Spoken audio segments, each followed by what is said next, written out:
قل هو اللہ احد،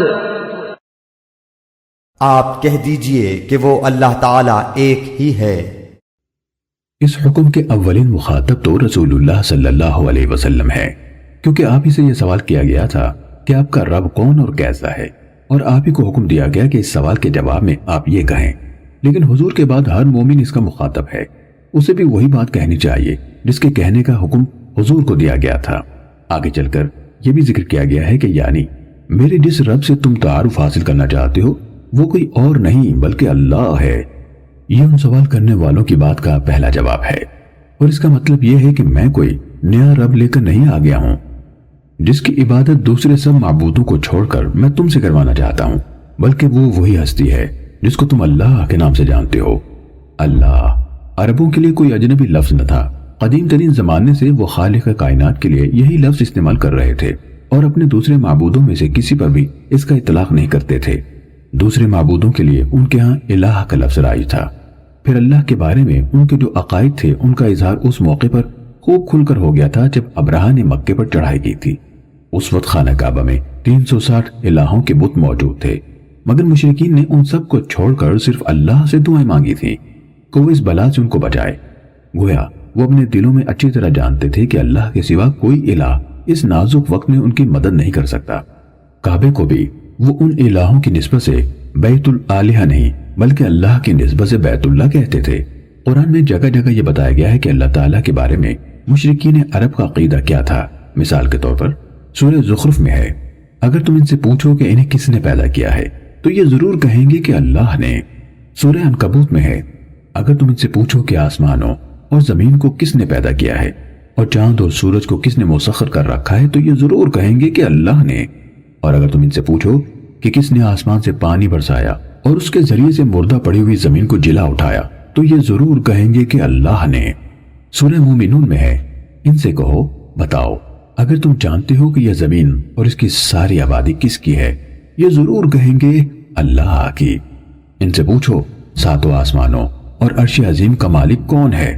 یہ ضرور کہیں گے اللہ۔ ان سے کہو بتاؤ اگر تم جانتے ہو کہ ہر چیز پر اقتدار کس کا ہے اور کون ہے وہ جو پناہ دیتا ہے اور اس کے مقابلے میں کوئی پناہ نہیں دے سکتا، یہ ضرور جواب دیں گے کہ یہ بات تو اللہ ہی کے لیے ہے۔ سورہ یونس میں ہے، ان سے پوچھو کون تم کو آسمان اور زمین سے رزق دیتا ہے، یہ سماعت اور بینائی کی قوتیں جو تمہیں حاصل ہیں کس کے اختیار میں ہیں، اور کون زندہ کو مردہ سے اور مردہ کو زندہ سے نکالتا ہے، اور کون اس نظم عالم کی تدبیر کر رہا ہے، یہ ضرور کہیں گے کہ اللہ۔ اسی سورہ یونس میں ایک اور جگہ ہے، جب تم لوگ کشتیوں پر سوار ہو کر باد موافق پر فرحاں اور شاداں سفر کر رہے ہوتے ہو اور پھر یکا یک باد مخالف کا زور ہوتا ہے اور ہر طرف سے موجوں کے تھپیڑے لگتے ہیں اور مسافر سمجھ لیتے ہیں کہ طوفان میں گر گئے، اس وقت سب اپنے دین کو اللہ ہی کے لیے خالص کر کے اس سے دعائیں مانگتے ہیں کہ اگر تو نے ہمیں اس بلا سے نجات دے دی تو ہم شکر گزار بنتے بنیں گے۔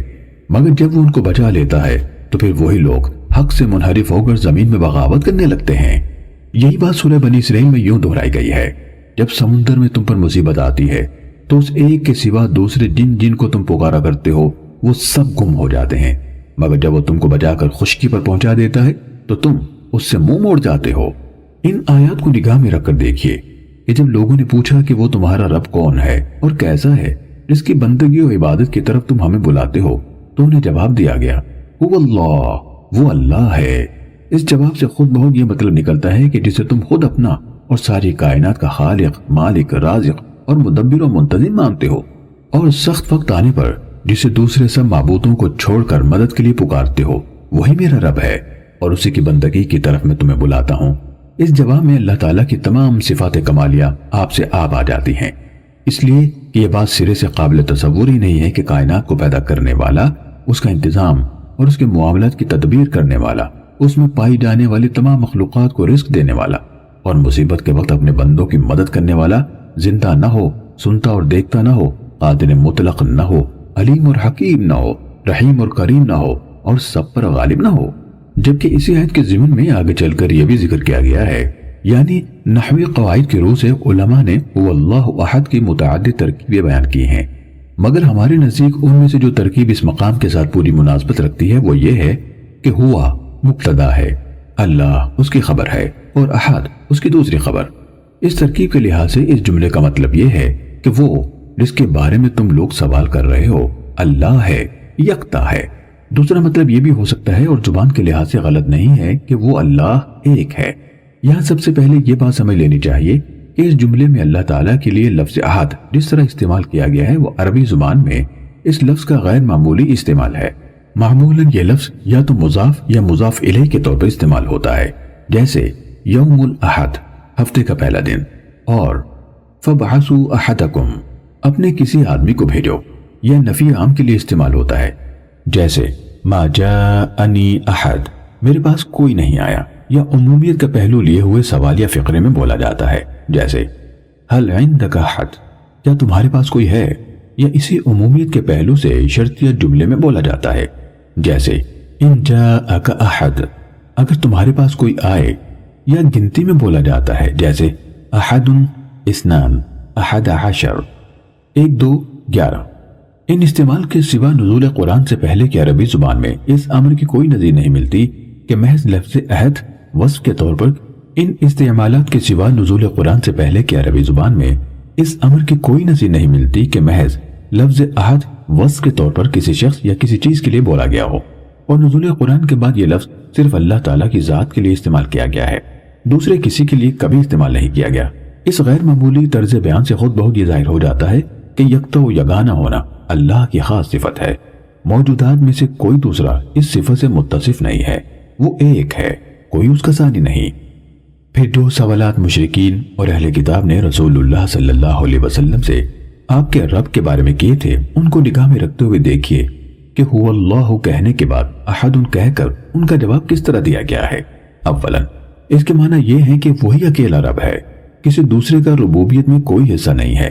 اور چونکہ الہ یعنی معبود وہی ہو سکتا ہے جو رب یعنی مالک و پروردگار ہو، اس لیے الوہیت میں بھی کوئی اس کا شریک نہیں۔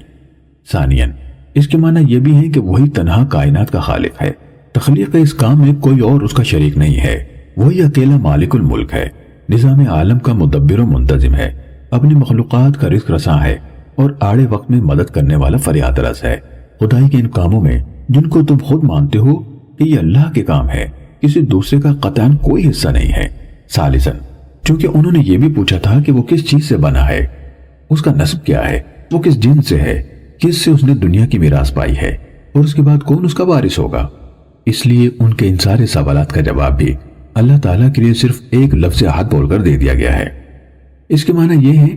کہ وہی ایک خدا ہمیشہ سے ہے اور ہمیشہ رہے گا، نہ اس سے پہلے کوئی خدا تھا نہ اس کے بعد کوئی خدا ہوگا۔ نمبر 2، خداؤں کی کوئی جنس نہیں ہے جس کا وہ فرد ہو، بلکہ وہ اکیلا خدا ہے اور کوئی اس کا ہم جنس نہیں۔